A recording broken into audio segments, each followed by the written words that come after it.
First 2 days of the SAFTU conference have been filled with drama. Tensions ran high in Boksburg with deep disagreements around how the conference itself should proceed.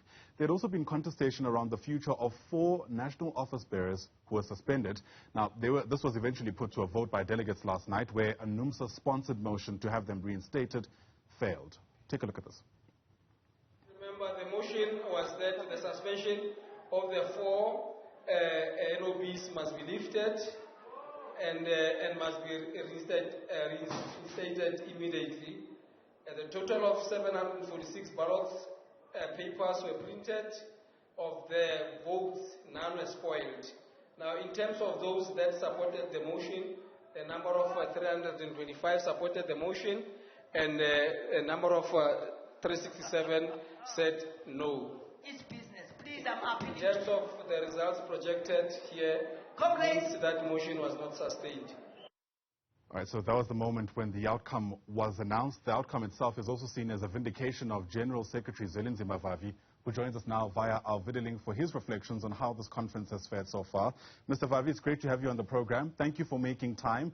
Are you at all pleased with how the past 2 days have fared so far?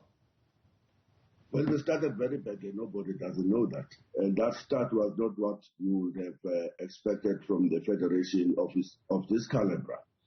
The shouting matches and the return back to comrades standing in the chairs, something that we condemned without any hesitation. But since then, we went back to business of the conference. I think that we ended up a day of decent debates, of robust engagement between the comrades, and eventually they couldn't find one another, subjecting the matter to the vote.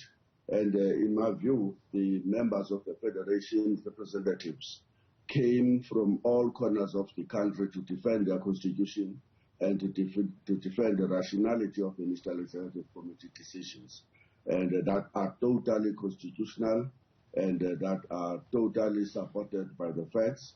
But that's now water under the bridge. We've got to move on today. We're going to be focusing on ensuring that the Congress is broken into commissions after the presidential address. And we hope that by this evening, we will emerge with something that will be about reviving the Federation SAFTU and putting it back to exactly where its members thought that it will go to after it was launched in 2017. Yeah, and because of how recently it was launched, there are people who are genuinely worried about whether or not the Federation would survive this moment. Is that a sentiment you share? The fact that, the disagreements run so deep that they actually threaten the very existence of the Federation itself? Absolutely. I don't lie anyway. I was deeply worried. So were many people and millions of South Africans who genuinely believe that the revival of this country will start from the most mass-based membership organizations, such as the trade union movement. You don't get it right in the trade union movement, forget about defeating the hyena state and the movement towards a failed Republic of South Africa that will turn into a total banana republic. It has to start in the trade unions, the revival. It has to go to the religious bodies, which are also battling with the same phenomenon of money, of divisions, of cutthroat politics. It must move to every working class formation, every NGO, before we can say that out of a society, a new society based on integrity and based on return to the original traditions and principles of our people of Ubuntu and serving and willing to serve people that we have never ever met, can then triumph. And that can only triumph once we start to transform society from this mass-based organization all the way to the institutions of power. Without that, forget it. And so I was deeply worried as a person who believed in the essential importance of the trade union movement in our country and everywhere else. Trade unions here played a phenomenal role into ensuring that we drive this society to where it was in 1994. Those dreams we had turned into a total nightmare. We now must fight for the original dreams of our liberation. Yeah, it's a glorious history. Many people are worried, though, that it appears the unions have fallen from grace. Part of the reason, they say, is because many of the leaders are overtly affiliated to politicians and politics themselves. Is it time to ensure that the leaders of these unions are apolitical in whatever way? Because the reality is the people you lead come from a variety of political affiliations, as it were. No, they cannot be apolitical. They must have strong ideological and political grounding so that they can lead society into a total reconstruction away from the current exploitative capitalist system into a society. Should they be linked to political parties, though? No, no, no. We can never return. SAFTU will not return to be an appendage, a sweetheart, a lapdog of any political party. We don't care what that political party is going to be called, and whether that party is close to the federation itself or it is far away from the federation itself.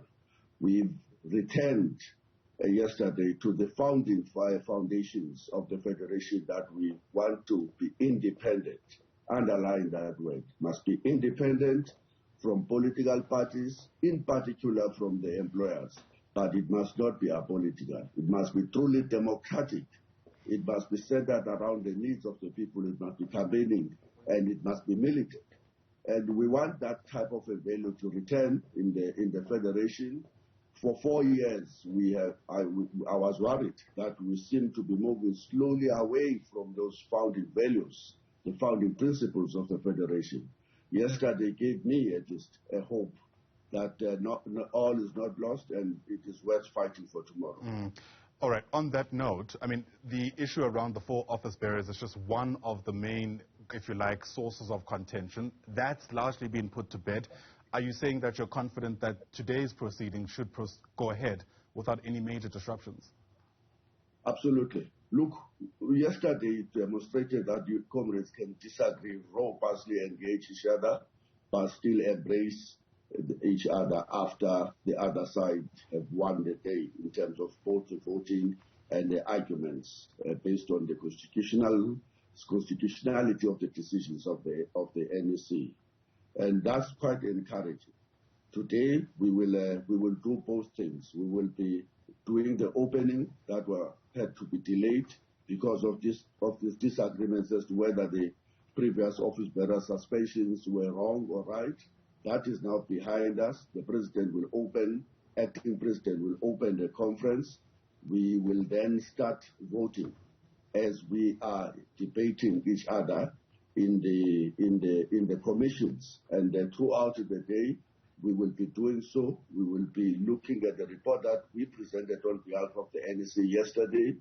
We will be looking at all of the potential resolutions that are coming from the debates within the unions, and hopefully tomorrow, through adoption of those resolutions and declaration of the conference, we can then declare that the second Congress of the Federation was a success. And for the sake of the workers, I hope it definitely is. Thanks very much indeed for speaking to us.